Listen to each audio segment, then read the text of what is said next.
एक शहर में रीना नाम की एक लड़की रहती थी जो रोज सुबह अपनी सब्जियों की गाड़ी लेकर कॉलोनी कॉलोनी घूमती थी। लेकिन रीना बाकी सब्जी वालों जैसी नहीं थी। वो हमेशा अच्छे कपड़े पहनती, साफ सुथरी रहती और लोगों से बड़े प्यार से बात करती थी। धीरे धीरे उसकी सब्जियों की दुकान इतनी मशहूर हो गई कि बड़े बड़े लोग भी उसी से सब्जी खरीदने आने लगे। लोग कहते थे, ये लड़की सब्जी नहीं, दिल जीतती है। रीना की शादी मोहन नाम के एक गरीब लड़के से हुई थी। मोहन बहुत सीधा साधा इंसान था, लेकिन उसकी कमाई बहुत कम थी। उसके पास पुराने कपड़े थे, टूटी चप्पलें थीं और छोटा सा घर था। शादी के बाद जब लोगों ने देखा कि इतनी अमीर और स्टाइलिश सब्जी वाली ने एक गरीब लड़के से शादी की है, तो पूरे मोहल्ले में बातें होने लगीं। कोई कहता, ये शादी ज्यादा दिन नहीं चलेगी, तो कोई कहता, रीना जल्दी ही इसे छोड़ देगी।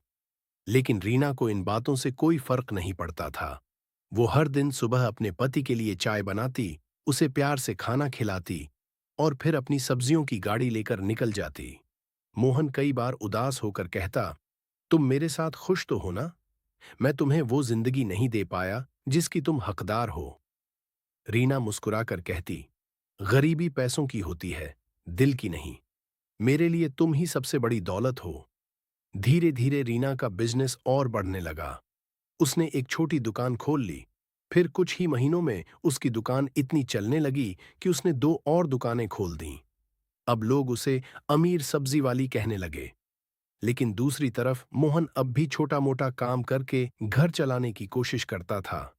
कुछ लोग उसका मजाक उड़ाते और कहते, बीवी करोड़ों कमा रही है और पति अब भी गरीब है। एक दिन मोहन ये सब सुनकर बहुत दुखी हो गया। उसने सोचा कि वो रीना पर बोझ बन गया है। रात को बिना कुछ बताए वो घर छोड़कर चला गया। सुबह जब रीना उठी तो मोहन घर में नहीं था। उसने पूरा शहर ढूंढ लिया, लेकिन मोहन कहीं नहीं मिला।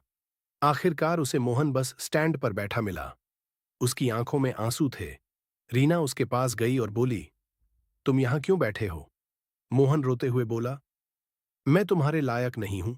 लोग सही कहते हैं, मैं गरीब हूं और तुम बहुत अमीर। ये सुनकर रीना की आंखें भर आईं।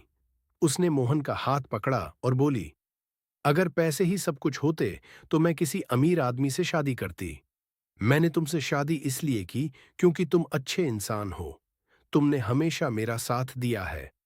मोहन चुपचाप उसकी बातें सुनता रहा। फिर रीना ने अपनी गाड़ी से सब्जियों का एक थैला निकाला और मोहन के हाथ में देते हुए बोली, आज से हम दोनों साथ मिलकर काम करेंगे। अगले दिन से मोहन भी रीना के साथ दुकान पर जाने लगा। वो ग्राहकों से बात करता, सब्जियां सजाता और धीरे धीरे उसका आत्मविश्वास वापस आने लगा। कुछ महीनों बाद दोनों की दुकान शहर की सबसे बड़ी सब्जी की दुकान बन गई। अब लोग उनकी मिसाल देने लगे। जो लोग पहले उनका मजाक उड़ाते थे, वही अब कहते थे, सच्चा प्यार वही होता है जहां इंसान पैसे नहीं, दिल देखता है। इस कहानी से हमें यही सीख मिलती है